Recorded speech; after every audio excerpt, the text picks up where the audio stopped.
Buenas noches, continuamos con la conferencia Modificación Genética de Microorganismos a cargo del profesor Gustavo Gámez de Armas, quien es biólogo, con maestría en biología y doctorado en biología molecular de la Universidad de Greifswald, Alemania, profesor de tiempo completo de la Escuela de Microbiología, investigador adscrito a la Grupo de Investigación de Microbiología Básica y Aplicada, Microba, Genética, Regeneración y Cáncer, EDC, de la CIO, experto en biología molecular y ingeniería genética, isotopicos y MONE. Bueno, muy buenas noches para todos. Muchas gracias de antemano por la asistencia a este evento de actualización. También muchas gracias a algunos ex estudiantes que me da mucha alegría vernos acá, sobre todo porque en este campo, al menos en mis clases, demostraron tener mucho talento.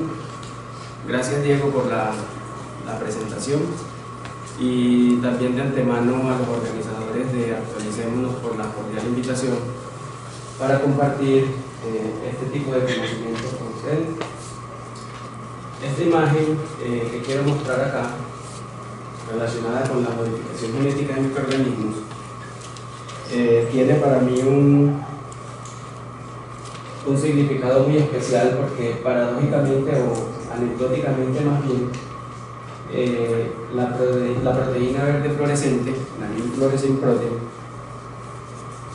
fue, digamos, la molécula que me motivó a mí cuando era estudiante a tener un alto aprecio por la ingeniería genética. Y en los últimos semestres de mis estudios de biología de pregrado acá en la Universidad de Antioquia, siempre quise como especializarme en esta área y busqué muchísimo eso por esa parte. Con unos ejemplos específicos como estos, un caso en plantas de los primeros, en donde el gen de la luciferasa, como caso especial, cuando uno empieza a ver Discovery Challenge, que empieza a mirar cómo este gen es transferido a plantas como la del tabaco, y luego cuando esta planta es irrigada, regada con agua que contiene luciferina, que es el sustrato de esa enzima luciferasa, resulta en la producción de este tipo de luminiscencia. Y lo mismo cuando uno mira ejemplos en animales, aunque aquí ya es mucho más fácil, ya el medio acuoso ya lo contiene, y entonces Green Fluorescent Protein y la siguiente Red Fluorescent Protein, que eran las proteínas que más me gustaban, empiezan a generar este tipo de ejemplos de ingeniería genética. También que fue lo de los ratones transgénicos, en donde la hormona de crecimiento de la rata fue incorporado en el genoma de este ratón grande que ven acá. Este sería el del tamaño normal. Empezó a mostrar que la ingeniería genética podía tener muchísimas aplicaciones. Aplicaciones que, si miramos en una tabla como esta, son muchas, son muy variadas, y definitivamente seleccionar el tipo de ejemplos para poder tratar o abordar este tipo de temas son muy amplios. En el caso particular de lo que nos compete, que serían microorganismos, por ejemplo, la producción de antibióticos, la producción de insulina, que fue el primer gen humano, por ejemplo, que fue expresado de manera recombinante, interleuquinas, vitaminas, biopolímeros, aminoácidos, químicos, compuestos de bajo peso molecular, otras proteínas, etc.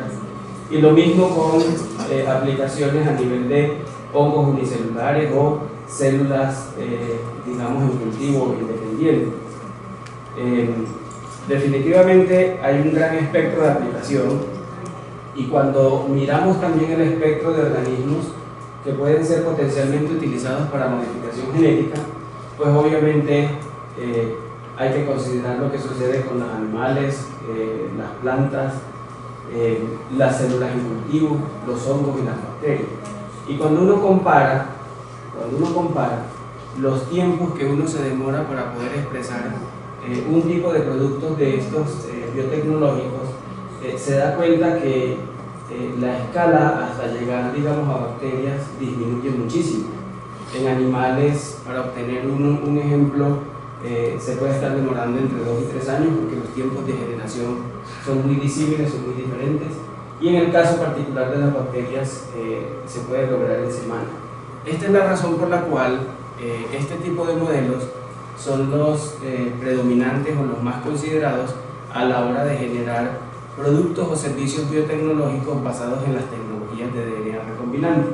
Entonces allí es en donde el campo de la microbiología no solamente pasa a ser un campo científico, productivo, que aporta al movimiento de las fronteras del conocimiento y de la ciencia, sino también un campo de mucha productividad, porque aparte de lo que se genera en productividad científica, en artículos de investigación basados en ingeniería genética que se publican, también tiene un alto potencial a nivel de productos, servicios y sobre todo patentes, de las dos anteriores. Cuando nosotros miramos la ingeniería genética de microorganismos, tenemos que pensar en 2 niveles, así como lo considera la biotecnología.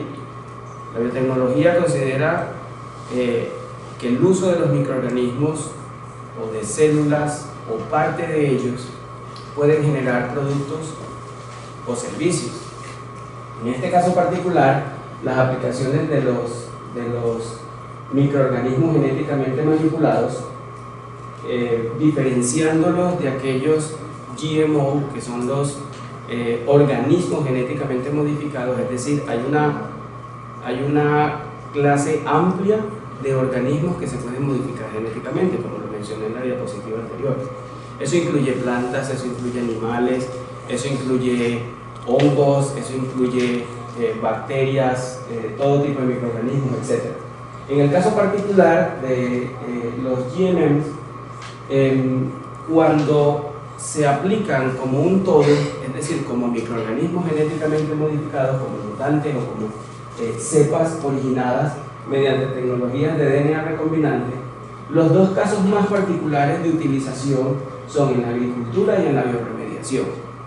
En la bioremediación, por ejemplo, en derrames de petróleos, o en el caso de la agricultura como control biológico o en el mejoramiento de suelos.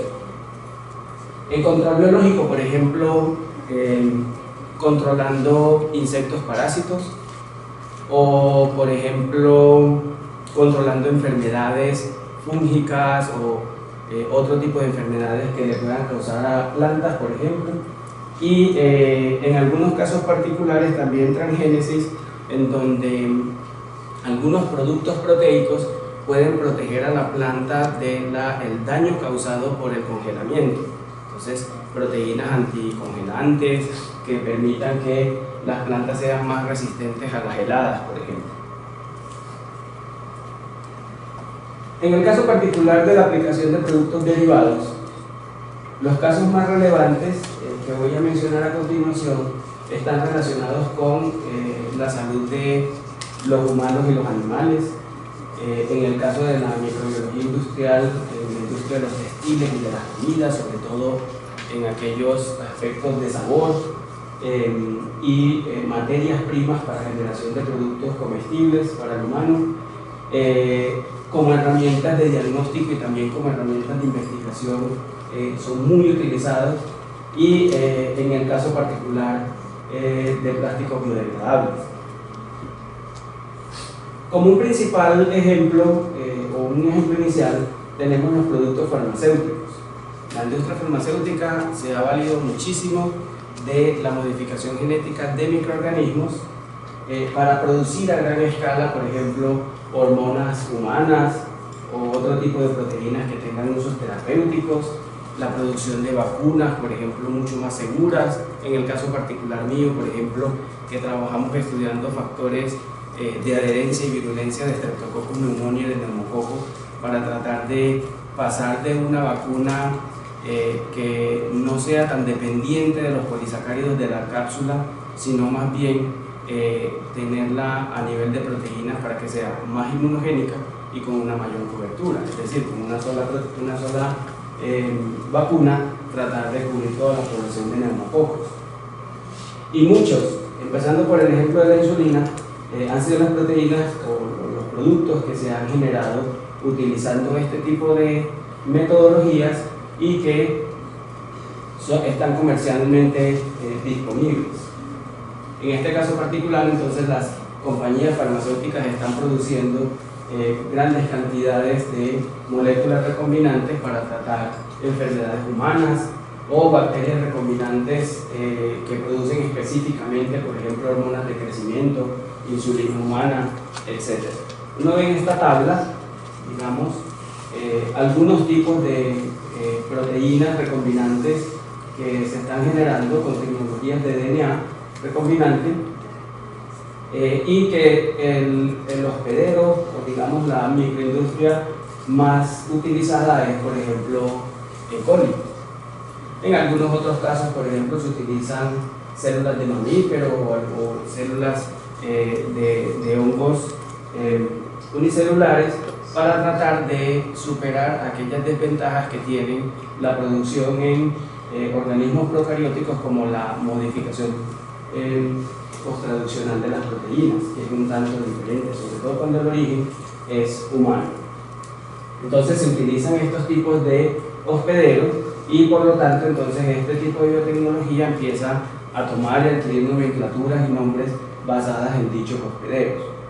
En el caso particular de la insulina, por ejemplo, es una hormona requerida entonces para procesar apropiadamente azúcares y grasas, ¿sí? Trata la diabetes y ya sabemos que la diabetes es una enfermedad que afecta a muchas personas en el mundo, por lo tanto casi que este tipo de metodologías tiene mercado asegurado. La hormona de crecimiento, por ejemplo, que también se produce, anteriormente se utilizaba como fuente cadáveres, ahora se produce más fácilmente en una bacteria. Este caso, por ejemplo, de la producción de una vacuna, una subunidad, a partir de una subunidad del herpes virus, en este caso particular se extrae el DNA de ese virus, ¿sí? Se aísla un gen particular que codifica para una proteína de superficie y se utiliza el cowpox, que es el de la viruela, que es inofensivo en ese caso, y se utiliza como vector. Se fusionan los dos DNAs, uno como vector y el otro como DNA foráneo, cosa que esperándolo por mecanismos de evolución, la probabilidad de que ocurriera sería casi que nula, y posteriormente se originan partículas virales de este tipo que posteriormente aumentan los títulos de anticuerpos en el humano. Es más o menos, digamos, la metodología básica de producción de vacunas basada en tecnologías de DNA recombinante. También está la producción de moléculas pequeñas de un gran valor como productos expresados en microorganismos recombinantes. En este caso el índigo, por ejemplo, como color metabolizado a partir de la materia prima triptófano. Obviamente entonces será necesario en ese tipo de microorganismos recombinantes introducir los genes que codifican para las enzimas involucradas en ese tipo de metabolismo. Entonces asimismo se genera vitamina C y otros tantos aminoácidos, antibióticos y otro tipo de moléculas. En este caso, por ejemplo, están los 20 alfa L aminoácidos que pueden ser generados a través de microorganismos recombinantes, en ese caso modificando o introduciendo las vías metabólicas o perfeccionando las vías metabólicas que los producen. Y aquí están, por ejemplo, algunas de las aplicaciones de cada uno de esos aminoácidos y por qué se producen y se venden tanto en la industria biotecnológica, como potenciadores de sabor, muchos de ellos, por ejemplo el ácido glutámico, la alanina, etcétera, como soluciones intravenosas para la síntesis de endulzantes, etcétera. De la misma forma, hay algunos antibióticos que se sintetizan de manera microbiológica, utilizando tecnologías de DNA recombinante también. Aquí están como listados los que más se utilizan, muchísimos de ellos también producidos en e-commerce.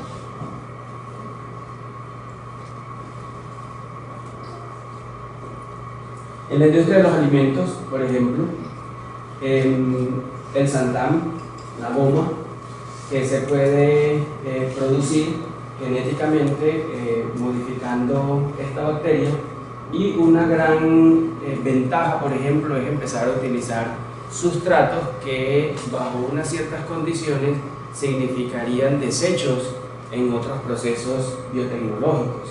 En este caso particular, por ejemplo, creciéndolo en suero, luego de la producción del queso, toda esa solución acuosa que es muy rica en lactosa va a quedar disponible, por ejemplo, para crecer este tipo de microorganismo que va a producir este tipo de goma. Otras proteínas adhesivas, caucho, por ejemplo, o plásticos biodegradables como los polihidroxialcanoatos, que incluso en la escuela de microbiología hay algunos profesores expertos que trabajan en ello. En este caso, por ejemplo, está la estructura del santán, y miren, por ejemplo, un producto comercial que lo incluye. Hay que mencionar, por ejemplo, que en Estados Unidos, muchos países del mundo tienen muchas regulaciones con respecto a los microorganismos y a los organismos genéticamente modificados. En Estados Unidos y Canadá, por ejemplo, no hay restricción con este tipo de trabajos, con este tipo de producción. Eso lo mencionaremos ahorita con mayor detalle. En este caso particular, por ejemplo, para producirlo se hace una ingeniería genética del gen LAC-Z, que codifica para la beta-galactosidasa, y en esencia se hace la combinación genética, y cuando se observa el cultivo de, por ejemplo, bacterias transformantes con relación a la wild type en cuanto a la cantidad de producto generado en microgramos por mililitro, observen que, por ejemplo, cuando se les cultiva el glucosa, en una solución de glucosa, la productividad es casi que similar, ¿sí? En lactosa, obviamente, va a significar que allí va a crecer mejor cuando es lactosa, digamos, pura. Pero cuando se lo utiliza, por ejemplo, como sustrato alternativo el suero, miren, por ejemplo, que también genera cantidades similares. Entonces, en estos momentos, una de las maneras de producir este tipo de productos de consumo están asociadas a la industria lechera, que luego de producir queso utilizan el suero rico en lactosa para poder generar este tipo de productos.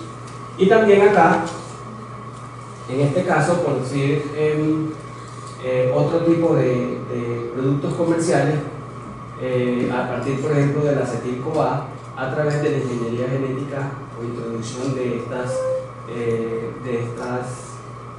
enzimas en diferentes microorganismos, para empezar a generar productos de diferente tipo y de diferente utilidad comercial. Este caso particular me gusta mucho porque desde hace mucho tiempo he venido pensando en la idea de si las enzimas de restricción las clonaron hace tanto tiempo y las patentes tienen unos tiempos de duración de 15, 20 años, quiere decir que las enzimas de restricción a estos tiempos ya se les debe estar venciendo la patente. O sea que al menos para propósitos de trabajo en la universidad o propósitos investigativos o propósitos de trabajo en educación, producir enzimas de restricción recombinante permitirá pues al menos contar con este tipo de herramientas necesarias para la ingeniería genética, obviamente a bajo costo, porque si la produce uno mismo, pues uno mismo puede trabajar con ellas, ya sin incurrir en afectación de la patente. Se estima que, por ejemplo, en el año 2007 se vendían de manera anual por ahí 350 millones de dólares en este mercado. Y algunos microbios que producen las enzimas de restricción específicas son muy difíciles de cultivar. Entonces, en ese caso particular, sale mucho mejor, en lugar de hacer un cultivo de un determinado del microorganismo que produce BAM-H1, por ejemplo, clonarlo de manera recombinante en E. coli, que crece mucho más fácil. Entonces, este tipo de estrategias se utiliza mucho, se clona ese gen que codifica para esa enzima y posteriormente se crece esa E. coli. Obviamente, el genoma de E. coli se debe proteger o debe estar protegido para evitar la autorrestricción, luego se produce la enzima recombinante dentro de ella. Entonces, este es el ejemplo.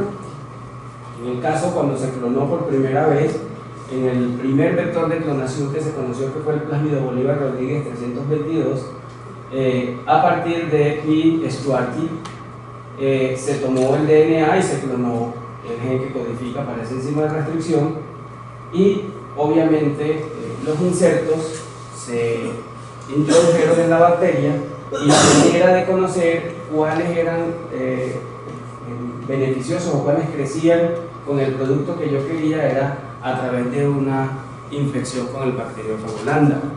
Aquellas bacterias que fuesen o que evitaran esa fase lítica eran los únicos clones que iban a crecer, porque obviamente las otras tenían el mecanismo de metilación y restricción y obviamente no iban a crecer porque el DNA se iba a cortar en diferentes partes en donde hubiese el ciclo de reconocimiento y corte de esa enzima. Entonces eso, por ejemplo, es algo que llama mucho la atención, retomar, al menos en la Universidad de Antioquia, al menos en la Escuela de Microbiología, ese tipo de metodologías viejas de los años 70, 80 tempranos, cuando empezaron a clonar todas esas enzimas de restricción, porque muchas de ellas ya les están expirando las patentes. Bueno, pero vimos unos ejemplos de algunas aplicaciones. Yo quise empezar esta exposición hablando primero de los ejemplos, antes de mencionar cómo se hace, como tratando de mostrar algunas cosas muy interesantes que podrían hacer parte de ello, sobre todo metodologías de producción sencilla, porque la ingeniería genética, yo sigo diciendo, y tengo una vieja frase, que pueden haber tantas ingenierías genéticas como personas pensando en ellas haya, porque depende del ingenio. El ingenio depende de la manera en cómo dispones de una herramienta y la manera en cómo lo utilizas. Entonces, tengo la plena seguridad de que si nos regresamos en la ciencia y tenemos la oportunidad de volverla a recorrer en los procesos de investigación y la ingeniería genética vuelve a surgir de la manera en cómo surgió, puede que hoy día fuese diferente, porque las condiciones son distintas y porque el ingenio de las personas que empezaron a clonar y empezaron a combinar y empezaron a hacer cosas dependió mucho de la disponibilidad de una herramienta. Por ejemplo, síntesis de DNA, oligonucleótidos pequeños, o vectores disponibles, o el diseño de los vectores, etc. Pero lo que sí no va a cambiar es la estrategia molecular. ¿Qué quiero? ¿Yo qué voy a hacer? Y dependiendo de lo que quiera, de lo que voy a hacer y de las características del sistema con el que voy a trabajar, yo tengo que escoger una estrategia molecular para hacer lo que deseo. Por ejemplo, una primera estrategia muy conocida es la disrupción de funciones génicas indeseadas. Digamos, por ejemplo,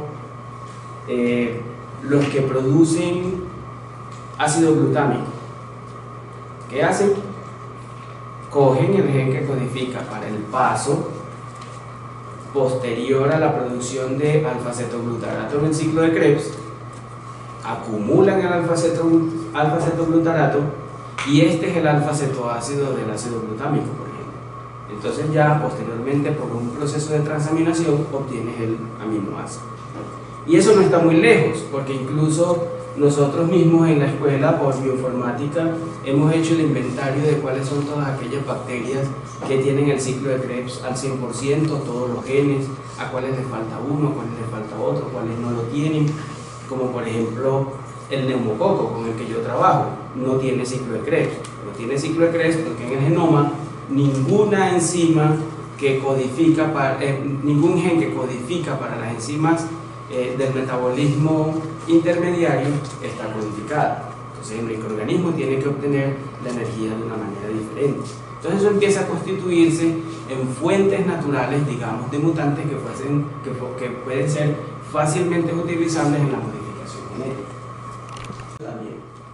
La disrupción de genes también se puede utilizar, por ejemplo, en aquellos modelos en donde trabajamos con factores de virulencia. Cuando yo hice mi tesis de doctorado, yo llegué a Alemania y a mí me presentaron un gen que desde el punto de vista bioinformático y en las bases de datos de genomas aparecía como SP0082, y SP0082 era el gen número 82 en el genoma del neumococo, cuando lo empiezo a revisar en el sentido de las manecillas del reloj, y era lo único que se sabía de él. Y entre 3 estudiantes de doctorado, pues armamos un equipo y empezamos a estudiarlo. Y la principal estrategia que utilizamos fue la disrupción de ese gen para saber qué tipo de función podía cumplir, al menos desde el punto de vista de la patogénesis. Y hoy en día, por ejemplo, ese es el factor de adherencia y virulencia del neumococo B, que significa aproximadamente del 25 al 30% de la disminución en un mutante knockout de ese gen. Entonces, no solamente sirve para generar productos y servicios, también para estrategias de investigación y cualquier otra cosa que se desee. Entonces mira que definitivamente depende de la disponibilidad de una herramienta en la mano y saber utilizar esa herramienta para poder generar lo que se desee. Este también me gusta mucho, sobre todo porque aquí en la Universidad de Antioquia está muy extendido, casi que los facilities o digamos las herramientas y los espacios, la capacidad instalada que tiene que ver con ingeniería genética en la Universidad de Antioquia, está muy relacionada con la expresión, sobreexpresión y purificación de proteínas recombinantes para diferentes fines de investigación o fines industriales, etc. Entonces, en este caso, a esto que también se le conoce como expression cloning, se hacen clonaciones con el único objetivo de lograr una proteína recombinante que sirva, por ejemplo, para generar anticuerpos contra ella o para hacer biología estructural a través de cristalografía de proteínas en difracción de rayos X, etc. También se puede, aunque se hace en una menor proporción, pensar en mejorar las propiedades de una proteína determinada. Y esto está basado en unos experimentos muy viejos que incluso se utilizaban muchísimo en diagnóstico, que eran las isoenzimas. Las isoenzimas, que eran aquellas que tenían o eran la expresión de diferentes formas alélicas y que algunas tenían un valor de Km determinado.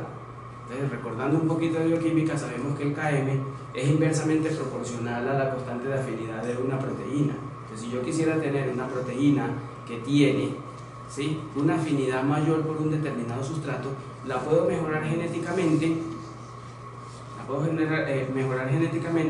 simplemente haciendo unas modificaciones específicas en unos determinados aminoácidos, es decir, manipulando su código genético, manipulando lo que expresa. Y eso tiene como consecuencia entonces unas modificaciones en el sitio activo que harán un mejor ajuste o una mejor interacción con su sustrato específico. También para mejorar la productividad, eso ya tiene que ver con ingeniería metabólica. Si un determinado microorganismo tiene una determinada vía metabólica, ya lo hace, no se la tienes que meter nueva, pero quieres mejorarla. Hay un determinado paso, por ejemplo, digamos así, que es irreversible, y normalmente la célula da toda una vuelta por allá para poder superar ese obstáculo. Y resulta que la naturaleza en otro pool genómico tiene un gen, una enzima que hace esa función, y la traes y la incluyes en ese metabolismo y te lo mejora. O como el ejemplo que a mí más me gusta, de lo injusta que es la naturaleza con nosotros, cuando les dio a las levaduras las enzimas para metabolizar por fermentación etanol, y a nosotros la de ácido láctico. A nosotros nos cansa. Y donde nos hubieran dado las otras, no fuese si no llega allí a la cancha, pegas una trotadita y tiene la equivalencia de ya van tú o allí enfrente y ya está medio. Eso sería ideal. Y una que me gusta mucho por la actualidad, que son las aproximaciones genómicas, y en donde vamos a ver, porque ahorita lo voy a tratar al final. Me gusta mucho porque de esto que estamos hablando parece que fuese algo de mucha avanzada. Hace 30 años se originó, hace 30, 40 años se originó y ha permitido un desarrollo a la biología molecular, a la medicina y a todo amplísimo. Pero también tengo que contarles que considero que dentro de unos pocos años estas tecnologías de DNA recombinante se van a conocer como la ingeniería genética tradicional y vamos a pasar a una escala superlativa en el asunto. Casi que las clonaciones, casi que el laboratorio húmedo, casi que el trabajo gen a gen se va a cambiar por todo eso que despertó la biología computacional y la biología sintética. Entonces, las aproximaciones genómicas tienen el potencial de despertar esa área y paradójicamente la ingeniería genética fue quien la despertó. O sea, fue víctima de su propio invento. Entonces miramos en qué consisten las tecnologías de DNA recombinante y cuando a uno le hablan de tecnologías de DNA recombinante inmediatamente aparecen en el escenario estas enzimas que se llaman enzimas de transcripción. Ya muchos de nosotros sabemos cómo funcionan, cortan los DNA de manera específica y posteriormente yo puedo generar una comunión o una interacción entre dos DNAs de fuente diferente.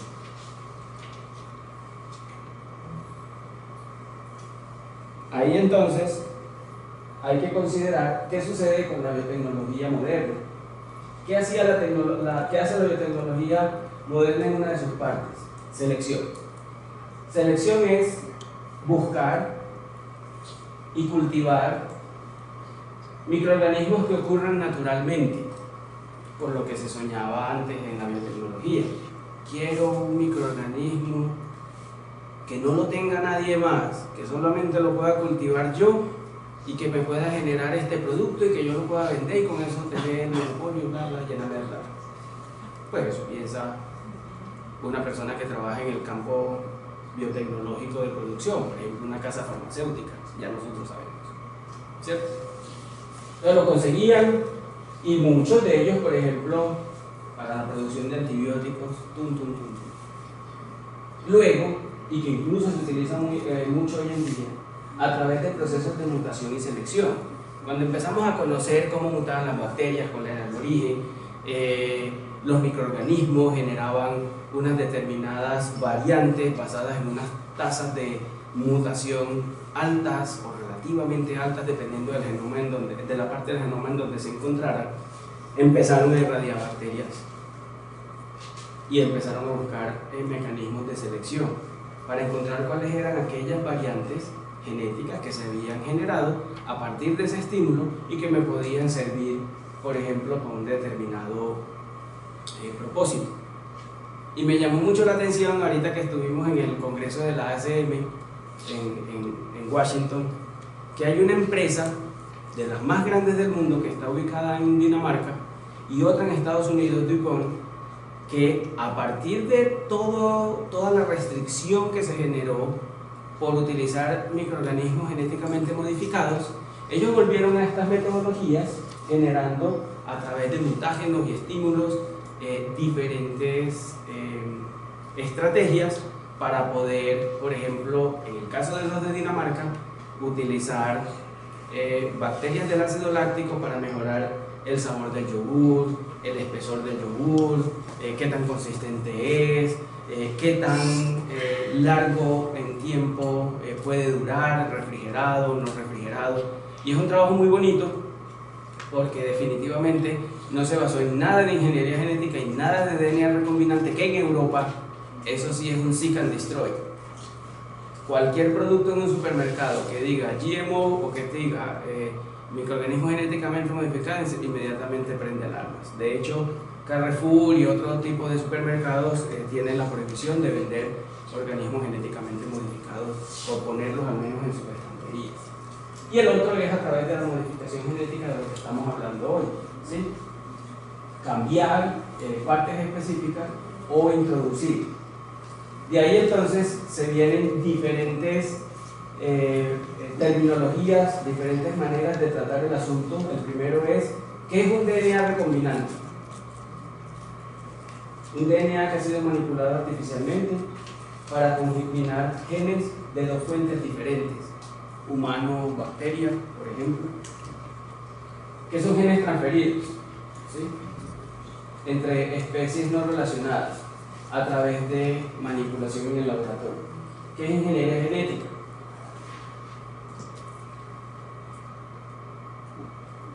Ahí es a donde, por ejemplo, uno empieza a mirar qué es lo que sucede en la naturaleza, impulsado por procesos evolutivos, por presión de selección.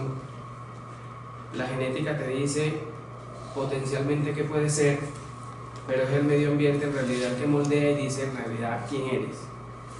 Entonces, en ese caso particular, la ingeniería genética, utilizando las tecnologías de DNA recombinante, es lo que permite hacer esas construcciones basadas en un raciocinio previo, ¿sí?, que permitan obtener esos productos biotecnológicos o de investigación y todo lo demás. Entonces es la manipulación del material genético de un organismo como tal. Esas combinaciones que la naturaleza no haría o se demoraría muchísimos años, impulsadas solamente por los procesos evolutivos de mutación para poder conseguir. Entonces allí, cuando nos enfrentamos a esta ciencia, empezamos a encontrar un montón de definiciones y terminologías que como que significan lo mismo, pero que como que son diferentes, como por ejemplo, ¿qué es ingeniería genética? ¿Qué es modificación genética? ¿Qué es manipulación génica? Incluso en algunos casos, sobre todo en libros más antiguos, uno consigue la cirugía de genes, tecnologías de DNA recombinante, clonación génica o clonación molecular. Y cuando uno pone esto casi que en Google, cualquiera de esas terminologías le aparece inmediatamente microorganismos genéticamente modificados, plantas genéticamente modificadas, animales genéticamente modificados. O sea que en cierto modo son, digamos, conceptos que pueden significar lo mismo, pero que cuando ya uno llega al nivel de experticia en esto, tienen que significar cosas diferentes. Como por ejemplo, gene cloning, DNA recombinante, ya dijimos, colocar dos pedazos de fuentes diferentes, ¿sí? En este caso es toda aquella tecnología que permite producir de manera artificial ese tipo de combinaciones.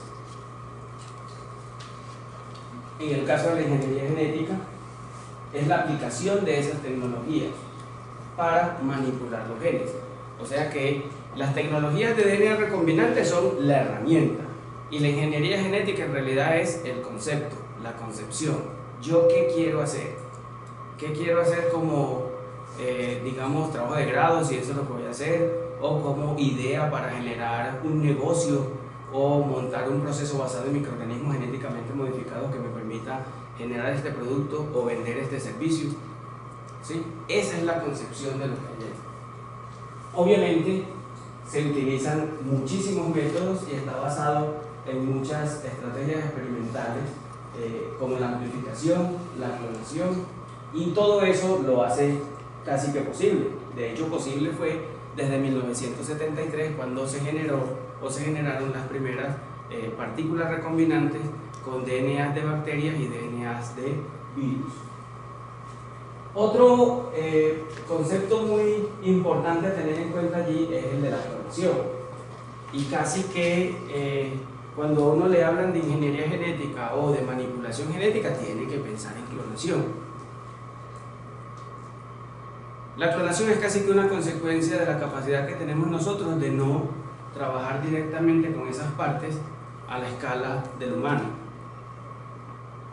Como viene de cosas micro, como viene de cosas tan pequeñas, nosotros tenemos que amplificarlas al menos para poderlas ver. Entonces tenemos que sacar como muchas copias de lo mismo, al menos para poder trabajar con ellas. O sea que si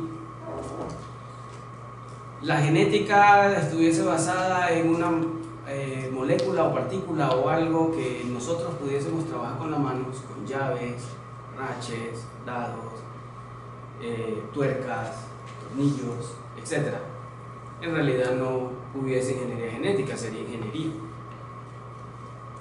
Y esto lo menciono es porque precisamente esto es lo que primero genera la evolución en este tipo de trabajos y segundo es lo que capta o llama la atención de los ingenieros hoy día. Entonces, en estos momentos estamos pasando a otro tipo de ciencia que conjuga todo aquel conocimiento biológico, microbiológico, con todo aquel conocimiento de ingeniería. Porque hasta ahora, tradicionalmente, lo que se ha hecho, y como lo mencioné ahorita, es que cada quien piensa la ingeniería genética a su forma y la trabaja a su forma. Entonces todo el mundo quiere montar su propio laboratorio de ingeniería genética, su manera de clonar, su manera de restringir, es decir, de cortar los DNA, su manera de ligar, entonces todo el mundo tiene casi que su propia metodología.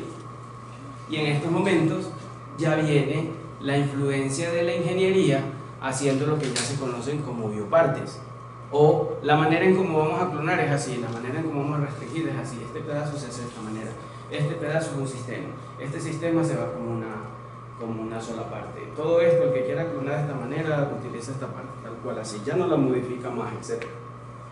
Algo similar a como, digamos, Sofasa o quienes producen carros. Ustedes se imaginan esas industrias teniendo que tratar con problemas como esta tuerca no es estándar, esta tuerca no casa en este tornillo lo produjeron un poquito más grande.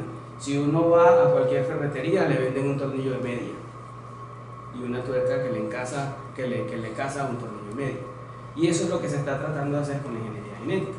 Y enseguida vamos a ver más cosas de eso. Pues la clonación, en el sentido clásico de la biología, es un clon a nivel de organismos, son todos aquellos que sean idénticos en la población y se derivan de una población, por ejemplo, parental. Miren que, por ejemplo, Juan ahorita mencionaba que solamente cuando yo puedo observar una característica citogenética en diferentes metafases, por ejemplo, puedo considerarla de manera clonal. Si la veo solamente un par aquí y allá o una sola célula, es un evento espontáneo o casual. En este caso, la clonación fue tomada por este tipo de trabajos para hacerlo también a nivel molecular. Es decir, yo puedo coger un segmento de DNA, ya no un microorganismo, porque el término era puro biológico, organismos, pero puedo coger una parte de ese organismo y puedo sacarle muchas copias ahí. Entonces obtenerlo también de manera clonal. Entonces miremos cómo trabajan las tecnologías de DNA recombinante. Y aquí en toda esta lectura casi que uno puede diferenciar los 6 pasos más importantes: aislar, cortar, juntar, transformar, clonar y seleccionar. Y eso casi que es como el credo, el Padre Nuestro de quien trabaja en este asunto, ¿sí? Quien quiere trabajar en un laboratorio de ingeniería genética o de modificación genética de organismos, aislar, cortar, juntar, transformar, clonar y seleccionar. Y todo lo que se haga alrededor de eso tiene que estar muy planeado y muy de acuerdo con la herramienta y la instalación. Entonces, uno ve un laboratorio dotado para este tipo de estrategias y tienen que mirar a dónde o cuáles son los equipos que sirven, por ejemplo, para amplificar, termocicladores, etc.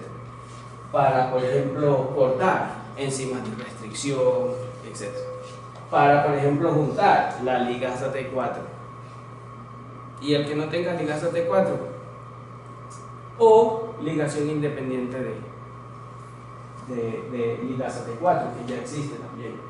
La transformación y sus diferentes estrategias, la manera entonces en cómo se amplía o se produce bastante de ese segmento y los mecanismos de screening o de selección. Miremos. Este sería como una visión general de cómo funciona. Yo busco un gen de interés y ese gen de interés lo inserto en un vector y ese vector lo voy a colocar en una determinada célula, ¿sí? Y lo voy a amplificar. O sea que incluso antes de la PCR la manera en cómo se amplificaban segmentos cortos de DNA era la clonación. Solo que cuando apareció la PCR, casi 10 años después, ¿sí?, de las tecnologías de DNA recombinante, entonces empezamos a utilizar ya máquinas, termocicladores, etc. Pero anteriormente, para poder generar una amplificación de un segmento de DNA, era la clonación. Incluso, ¿se acuerdan de la metodología FISH que mostró Juan hace un momento?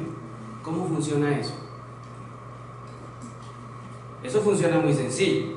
Cogen la sonda y se la tiran al cromosoma pretratado con álcali para que las hebras de DNA se separen, el DNA se desnaturalice y posteriormente una determinada sonda aparee.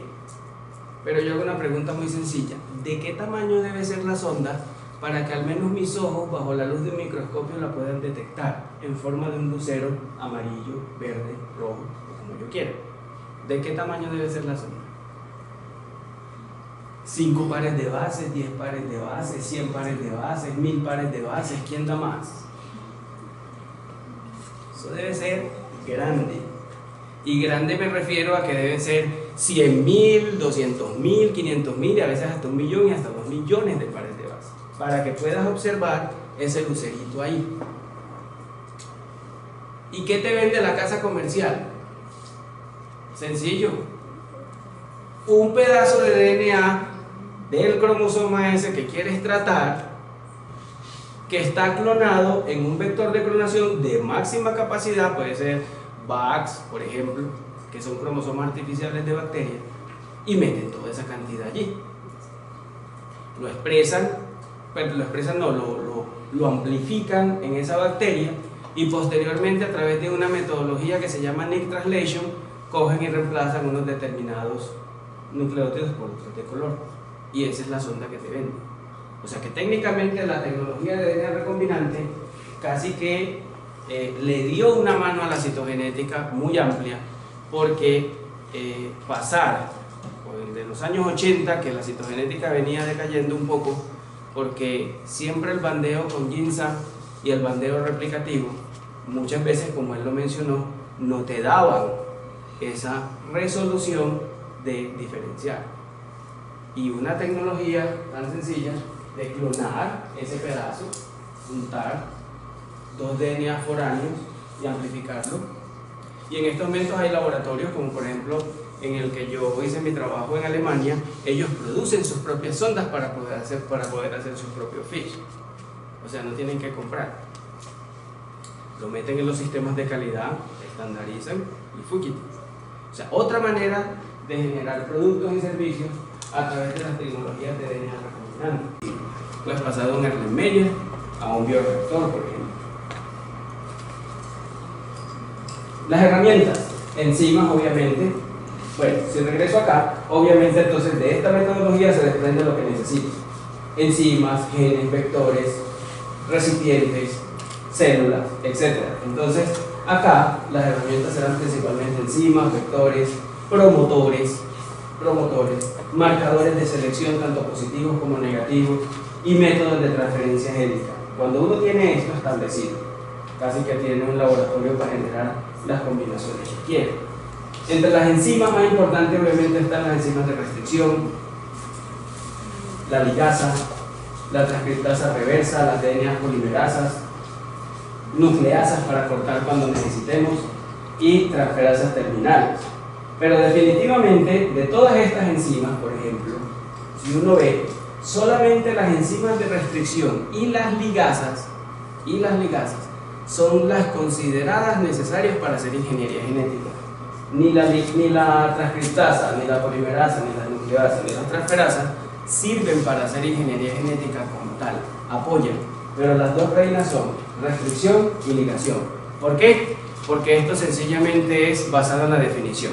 Si es juntar dos cosas de dos fuentes, entonces debo tener una manera de cortar en cada fuente y posteriormente de unir cada una de las partes. Bien, Estas serían las enzimas de restricción. Yo sé que muchos de ustedes ya conocen de este tipo de enzimas. Este sería el trabajo con la ligasa, que permite que dos pedazos de DNA que tengan el OH 3' bien apareado y un fosfato 5' adyacente lo puedan ligar y generar una molécula covalentemente intacta como esta.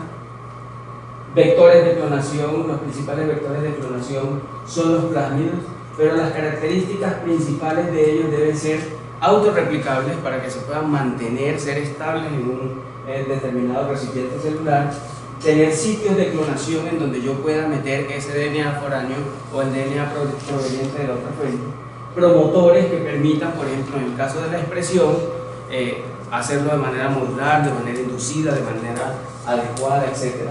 Marcadores de selección, como por ejemplo la resistencia a antibióticos, que permitan, por ejemplo, disminuir todo el trabajo que uno tiene que hacer en el screening.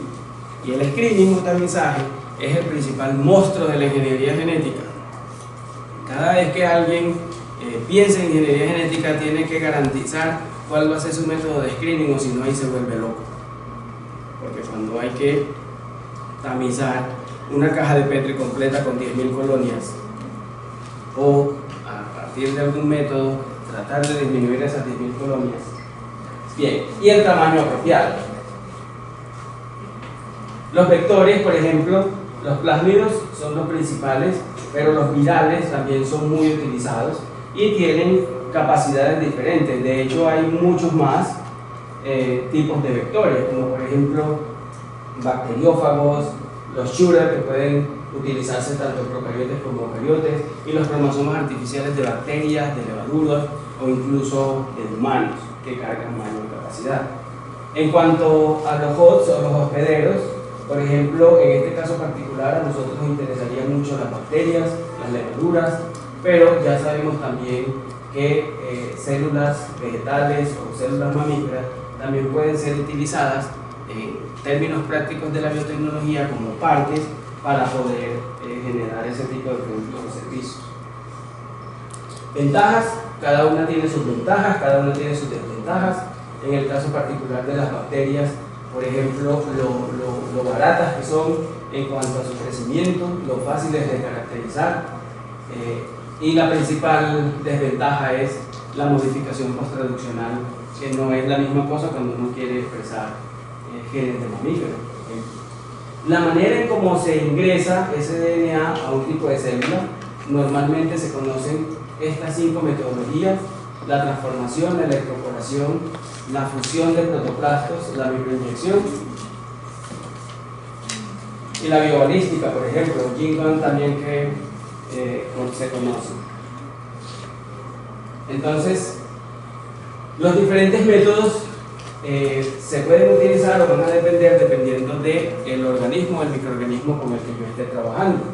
Aquí, por ejemplo, vemos qué sucede en algunas aplicaciones industriales con estos tipos de organismos. En cuanto a los métodos de transferencia génica, entonces, de manera muy general, sabemos que importante para la ingeniería genética es aislar y purificar tanto el vector como el DNA, y esto es esencial. La manera en cómo se corta, la manera en cómo se liga, casi que requiere de estados puros.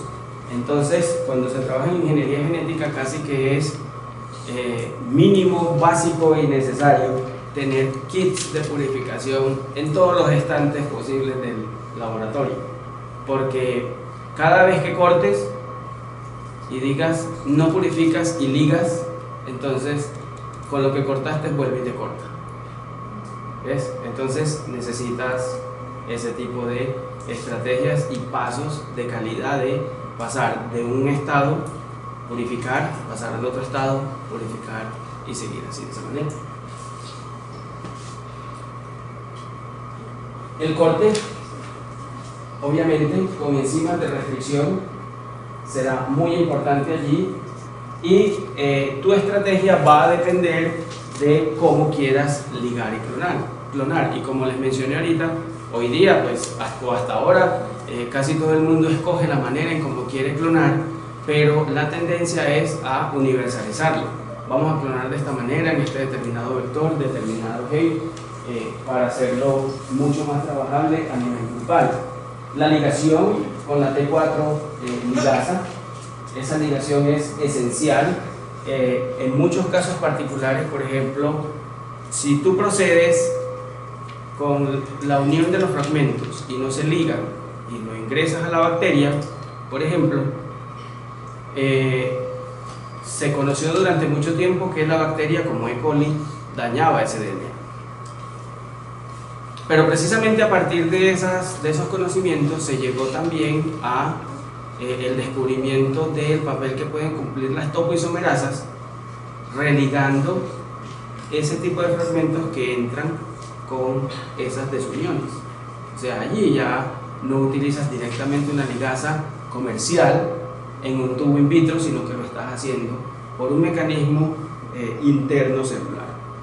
O por ejemplo con LIC, que es ligación o clonación independiente de ligación, que lo que hace es que trabaja unas estrategias in vitro basadas en PCR y unos primers que se diseñan de una manera particular para hacer que esos fragmentos se liguen.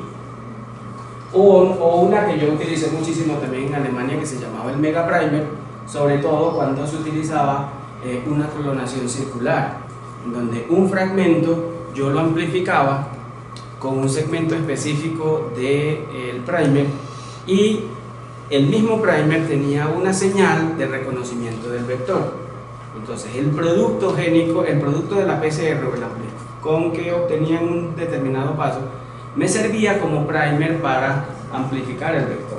O sea que en realidad nunca ligaba un plásmido, digamos, en tubo, sino que lo hacía en el mismo termociclador, porque al darle la vuelta al círculo obtienes un producto circular con el gen interno. Entonces es otra manera, otra alternativa también de llegar a este punto. ¿Sí? La introducción ya puede ser por transformación, como en el caso de los procariotes, transfección en el caso de los eucariotes, y la replicación que se lleva a cabo en el huésped, y también la expresión en el caso particular de el expression cloning y la identificación de las células que contienen el DNA recombinante de interés. Entonces ahí van a ser muy importantes los marcadores de selección, tanto positivos como negativos, dependiendo de la estrategia y los genes que se escogen. Este, que es el mecanismo de selección de blancas y azules, el screening de blancas y azules más conocido, que utiliza la alfa complementación de la beta galactosidasa y la inactivación insercional cuando el fragmento foráneo es integrado. Las colonias blancas contendrán lo que deseo, las colonias azules no, porque ese alfa complementa el sistema. Entonces vuelve a tener la actividad enzimática. ¿De dónde salen los genes de interés? Y aquí quiero pasar al otro tema ya para finalizar esta exposición. Inicialmente de librerías genómicas o de librerías génicas. El DNA se cortaba a perdigonadas, al azar, en diferentes partes, se clonaba también al azar en el determinado vector y se metía también al azar en un determinado huésped, digamos E. coli. Ese huésped se expandía y luego de que expandías, a través del proceso de screening podías seleccionar qué fragmento querías trabajar y por eso se le denominaba librería, porque era como llegar a un estante, sacar lo que deseabas y con eso trabajabas y guardabas toda la colección. Un siguiente experimento, un siguiente estudiante o alguien que lo quisiera utilizar, pues disponía de ello. Otra manera era a través de DNA copia que se genera a través de la síntesis o transcripción reversa del RNA mensajero, sobre todo cuando provienen de organismos eucarióticos, porque allí debemos tener ese DNA libre de intrones. Obviamente no podemos en la codificación ingresarlos y las diferentes formas debían ser solo exónicas. Pero que llama mucho la atención, es la síntesis de DNA a través de máquinas. ¿Sí? Lo que hoy día se utiliza. Anteriormente, por ejemplo, Yo en mi estrategia quería utilizar el marcador el gen de resistencia a la eritromicina o espectinomicina, como los cassettes que utilizo para generar microorganismos knockouts para una determinada proteína en un genoma. Y normalmente lo que debías hacer era escribirle a alguien que ya hubiese trabajado con ello y decirle: usted me puede regalar un poquito del template o del molde del gen de resistencia a la eritromicina o a la espectinomicina. Así allá leo un poquito. Y entonces tú diseñabas un par de primers y amplificabas eso y tenías que mantenerlo, o sea, tenías que mantener eso. Y si no lo tenías, entonces no había oportunidad. Hoy día no. Hoy día es en el computador. ¿Cuál es la secuencia del gen de resistencia a la ampicilina? Esta. Y si no tienes molde o no tienes de dónde sacar para hacer un producto de PCR, ya hay muchas empresas en el mundo en donde tú simplemente envías la solicitud, tiquiti, ¿sí? Allá va. A $0.34 la base, y si tu longitud es de 1000, pues ya sabes cuánto te cuesta en dólares, y te lo envían y ya puedes amplificar. O sea que en estos momentos, incluso la disponibilidad de molde ya no es ni siquiera un problema para la ingeniería genética. Si tú quieres clonar un gen de manera sintética, ya ni siquiera tienes que extraer el DNA del organismo, ¿sí? Sino que si conoces la secuencia, a través de las bases de datos de los genomas, la sacas, la envías a, no sé, a cualquiera de estas empresas, a GeneArt o a MacroGene, que incluso está sintetizando genes casi que regalado. Le mandan a uno ya como 50 emails al día: mande a sintetizar su gen. Se lo sintetizamos barato, le regalamos la clonación, le van una bacteria, ¿sí? Sálvese no sé cuántos pasos, ya eso casi que se lo tienen a uno listo. Entonces, esta DNA sintético está revolucionando la manera en cómo hacemos la ingeniería genética, y por eso, hace un tiempo, Nature Biotechnology publicó en esta portada esta bacteria que prácticamente es considerada como un circuito electrónico, partes ensambladas sobre partes, de manera estandarizada, en donde prácticamente el computador es el que, digamos, elige cómo se va a hacer. Pero eso se originó porque las tecnologías de DNA recombinante tuvieron el potencial de impulsar la investigación. Entonces, en cuanto a las aplicaciones científicas, lograr la clonación de moléculas de DNA, sacar muchas copias de ellas, eso ayudó. Incrementar el conocimiento que se tenía con relación al DNA, identificar mutaciones, alterar fenotipos. La bioinformática se despertó con toda la cantidad de información que había, y cuando salió la proteómica, listo, arranquemos. El principal culpable de ese asunto fue el shotgun, basado en ingeniería genética. Permitió, a partir de esas extracciones de DNA, fragmentación, clonación y todo lo demás, secuenciar de manera muy rápida todo lo que quisiéramos. Y las tecnologías y los precios de la tecnología empezaron a bajar. Imaginarse cuánto costaba la secuenciación del genoma humano, para pasar a que si envías una secuenciación completa del genoma, se demora nada. Si quieres secuenciar, por ejemplo, bacterias, un read en un par de horas. Entonces, eso, llegar a ese tipo de tecnologías, llegar a bajar los precios de esa manera, obviamente despierta otra área, obviamente despierta otro interés. Entonces, cuando ya puedes secuenciar y conocer toda esa cantidad de información y tenerla disponible en bases de datos y navegar en ellas, yo todavía soy feliz. Yo conocí todo eso desde la universidad, y a uno, yo me acuerdo cuando estábamos en pregrado, el NCBI era, y nos metíamos ahí, navegábamos por los genes y las poquitas cosas que había, y cuando salió ya la secuencia del genoma humano, y navegue ahí y métase a la base de datos de la Universidad de California y métase a la base de datos de yo no sé dónde, y hoy en día ya uno se atiborra de bases de datos, ya ni siquiera sabe cuál coger. Backmap, el KIC, NCBI, Pórtico, el no sé qué, el no sé cuánto, Craig Venter y Patrick, y ya uno queda como loco.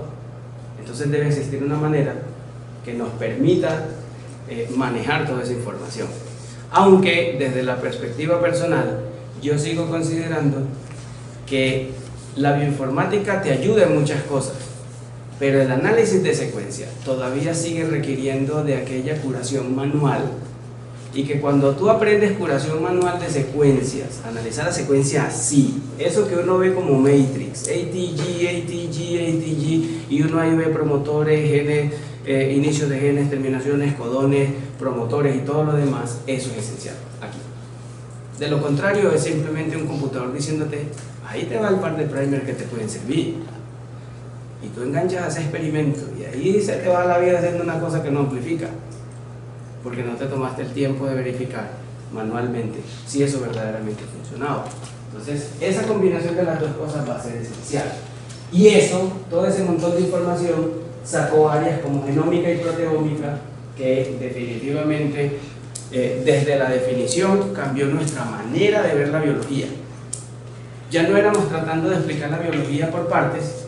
Este gen está implicado en tal enfermedad, este gen está... La deficiencia de este gen hace que se produzca tal cosa. No, ahora es una visión holística, ahora es una visión todo, ¿sí? Yo quiero mirar el proteoma de tal bacteria que está en el lago del Parque Norte. Proteómica, perfiles proteómicos, así se comporta la bacteria del Parque Norte. En cuanto a proteómica. Si ese día llovió, o si el lago se secó y las condiciones cambiaron, entonces la proteómica y el perfil proteómico va a ser diferente. Y muchas veces también he dicho que la biología se minimizó en lo experimental.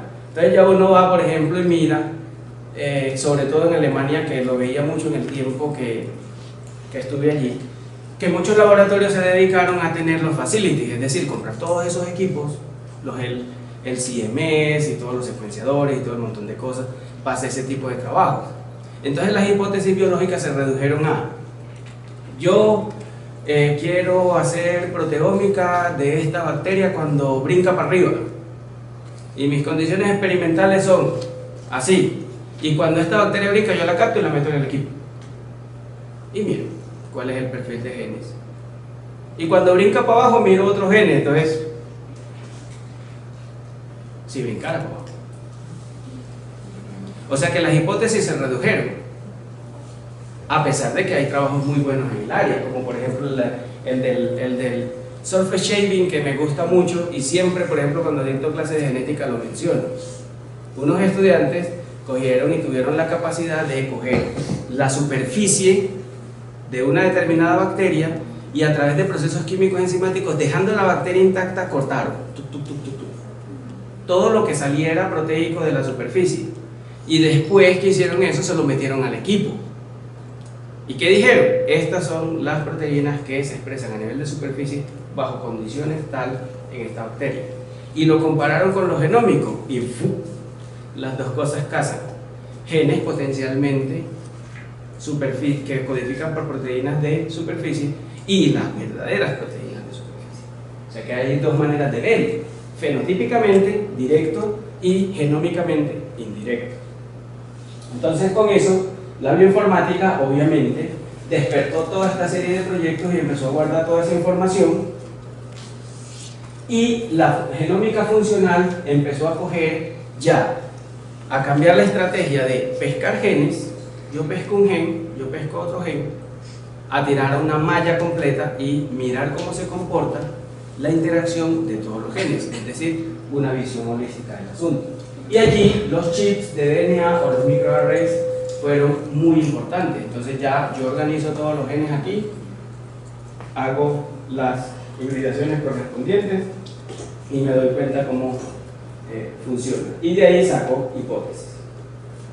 Esta, que en realidad no tiene mucho que ver con la modificación genética de microorganismos, pero me llama mucho la atención y por eso la puse aquí.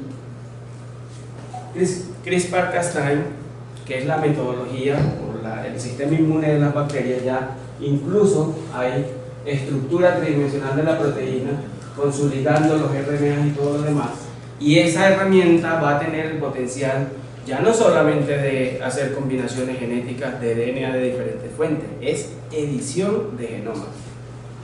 Corregir genomas si están dañados, hacer nuevas combinaciones, clonar de manera distinta. O sea, esto, que solamente estoy poniendo la estructura volteada en 180 grados por los dos lados, me llama muchísimo la atención porque este sistema sí que tiene muchísima capacidad para revolucionarse mismo. Minimal Cell, que fue realizada por el Craig Venter, ellos ya sacaron la versión 3.0 de la primera célula sintética. La primera célula sintética que contiene el mínimo número de genes necesarios para acoplar, digamos, una vida celular. Y recuerden, por ejemplo, que la mínima unidad estructural y funcional de la vida es la célula. Por eso incluso los virus son considerados parásitos intracelulares obligados, porque no llegan ni siquiera a ese nivel de organización.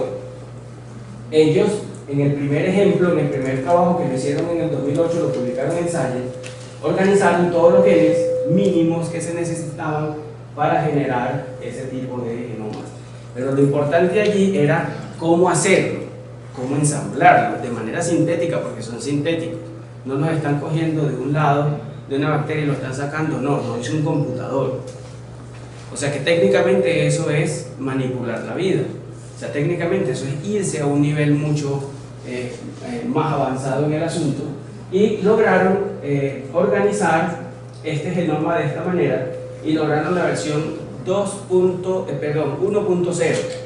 En esa versión 1.0, después del ensamblaje, fueron capaces de hacer que ese círculo covalentemente cerrado tuviese aceptación en una bacteria receptora a la cual le habían sacado su DNA y que pudiese prosperar. Ese fue el experimento que hicieron, diseñaron, y esta fue la estrategia de ligación: pedazos, pedazos, pedazos, pedazos, hasta obtener una sola molécula. Y eso técnicamente se logra, digamos, uniendo pedacitos de DNA en una estrategia isotérmica que involucra diferentes enzimas. Pero esto, que parece una explicación sencilla, digamos, de biología molecular, tiene como diferencia que normalmente los pedacitos que nosotros juntamos son de 500, 1000, 2000. Estos son de 600.000, 700.000, 800.000.